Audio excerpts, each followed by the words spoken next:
My next topic is one of the most controversial, but it's religion. Does religion serve any purpose, Sadhguru? Like in these times, like is there any purpose to religion? So you must understand this. In the East, in this culture, in India, we don't have a religion. We've never had a religion. Dharma, just… Dharma means a law. We have laws. Right now, to drive on the street, there is a law. Between husband and wife, there is a dharma, a certain kind of law. You must maintain those things, otherwise, however close people are, things will go bad if you don't maintain certain things. Between father and son, there is a dharma. Between the king and the praja, there is a dharma. Like this we created. Of all these things, we said, these dharmas have to be debated in every generation and be amended and amended continuously. But there is one dharma that you do not amend. This is called as Sanatana Dharma, that means the eternal law. Sanatana Dharma does not mean a religion as it's being claimed today. It means an eternal law. What is an eternal law? Physical is always transforming, evolving, changing. So that cannot be an eternal law, you have to fix new laws. See, there was a time, suppose with an axe, within half a day if you can bring down this tree, you would be a hero in this village. Because just clearing the tree was such a big feat. But today if you bring down this tree, if you as much as bring an axe, we're going to arrest you and throw you in the prison, all right? So now the dharma has changed because the situation has changed. When it was a time when the entire region was forest, to build your home, to build a village, if you could knock down a tree and make space for people to live, people thought you were a hero. But now if you cut the tree, you are the enemy of the people. So dharma has changed. So we said all the dharma should change, but one thing should not change, which is the eternal law. What is the eternal law about? A dimension which is not physical. Again. For that, there is no change of laws. It is the same law. So this is called as Swadharma or Sanatana Dharma.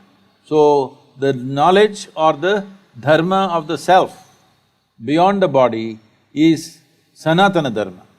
So that is what we valued most because that is permanent. Rest of the things are changing and evolving. All this culture got disrupted because continuous invasions for 1,000 years. Everything got disrupted. People who are repositories of this knowledge, everything were killed and all kinds of things we've gone through. Let's not revisit that. But essentially, whether you take Hindu way of life, Jains, Buddhists, Sikhs, nowhere there is a God. There's no God. All the people whom you worship are people who walked this geography at one time. Yes or no? In Telangana and Andhra Pradesh, there is history of Rama walking down to Sri Lanka and again walking up. People celebrate those places where he sat down, where he stayed for 2 days, where he did this and that, so many things. They were all just spreading this dharma or… No, they were just living their life. Unfortunately, their life occupied them with so many tragedies, kidnappings and wars and stuff. But I'm saying there is proof that they walked this planet, they walked this country. We worship them because they showed that they had something in them which would not change no matter what kind of drama they went through. Wars happened, kidnappings happened, death happened, all kinds of horrible things happened in their life, but they were free from it. So because the highest value in this culture is freedom or liberation, which we refer to as mukti, if you listen to the conversations of your mother or maybe your grandmother, in daily conversation, without uttering the word mukti, moksha, karma, prarabdha, there is no conversation in this country. Yes or no? Every day, not spiritual conversation. Daily conversation, if they sit down and stand up, they'll say, yo, karma, prarabdha, mukti, moksha, when will I get mukti? This is the talk always, because the entire country was invested towards liberation, not God. We use these people as symbols of liberation. Even though life put them through all kinds of trials and tribulations, they remained above it. So we see that they are free. They are in a certain state of freedom that the physical world never disturbed them. But at the same time, they were not withdrawn. They were actively engaged in the physical world. Fighting a battle means absolute involvement, isn't it? When you're pitching your life, out there, can't be any more involvement in life. So they're absolutely involved, but at the same time untouched by life.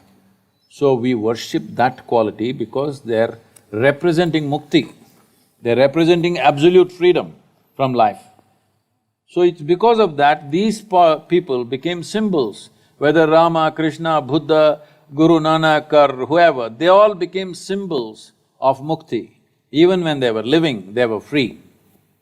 Actively involved but free. But does the religion serve a purpose? You're saying it is like a rule book that we follow to stay civilized? No, there is no rule book in India. But you called it the law. See, the law, that's what I said.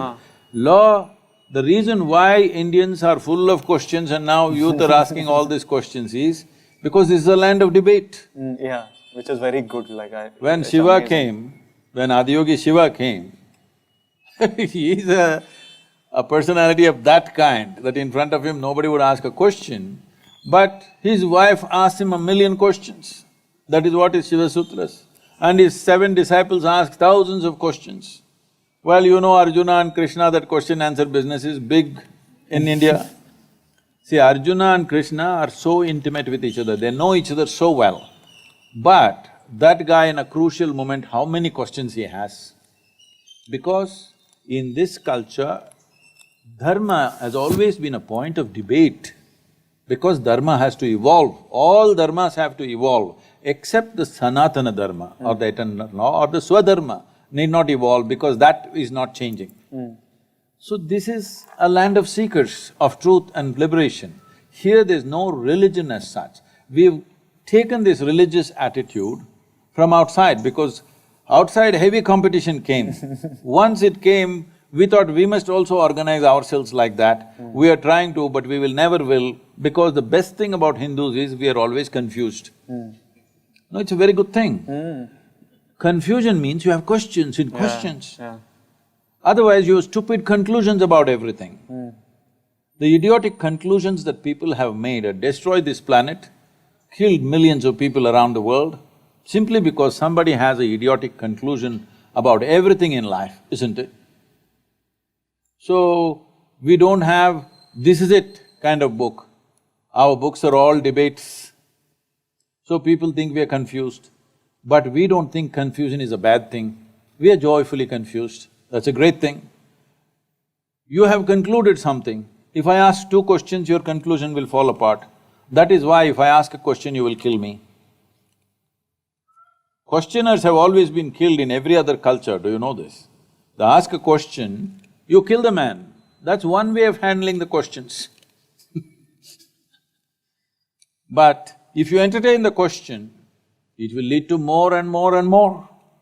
And this is how we've always been. So this is a godless, religionless land, but we have managed this culture well because this is based on human consciousness, not on heaven, not a ruling power up there. Here we have always managed humanity by activating human consciousness. We told you your life is your karma. What this means is, your life is your doing. Nobody managing it from anywhere else. Essentially this whole movement, what I'm calling as inner engineering, is a movement from religion to responsibility. This is where we need to go. That every human being who sits here is responsible for who the hell they are and who the hell they're not. What they are and what they are not, they are taking complete responsibility for that. Only then individual human beings will live well, only then a nation will live well. Some of the questions I'm asking with regards to religion is just like… You're just trying to get me into trouble, I understand. No, it's actually…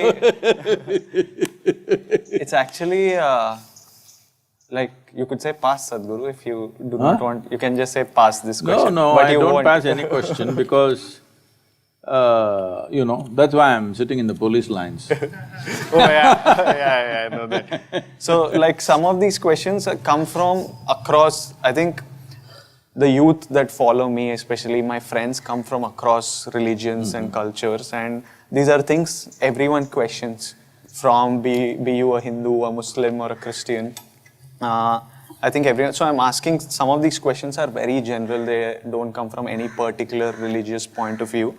One question I had is, do you think these loud religious processions or rallies or these chants and prayers that are pushed over loudspeakers across religions, do you think it stems from some sort of insecurity or competition between religions? Is it necessary to have such a loud public display? Like, people have a problem with PDA, but if I hug someone or kiss someone, I'm at least not shouting.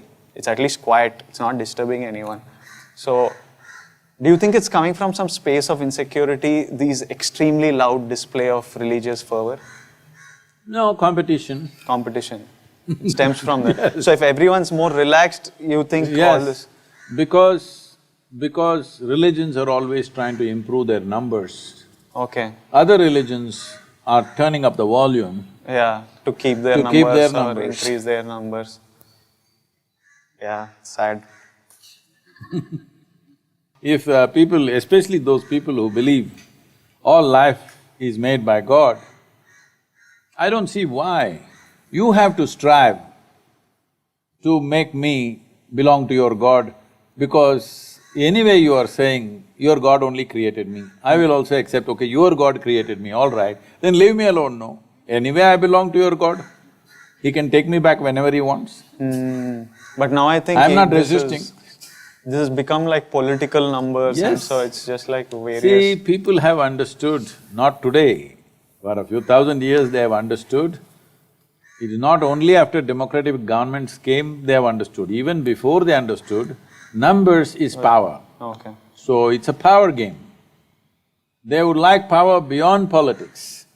You understand? It is not about transformation, it is not about liberation, it's about power, enslavement of people.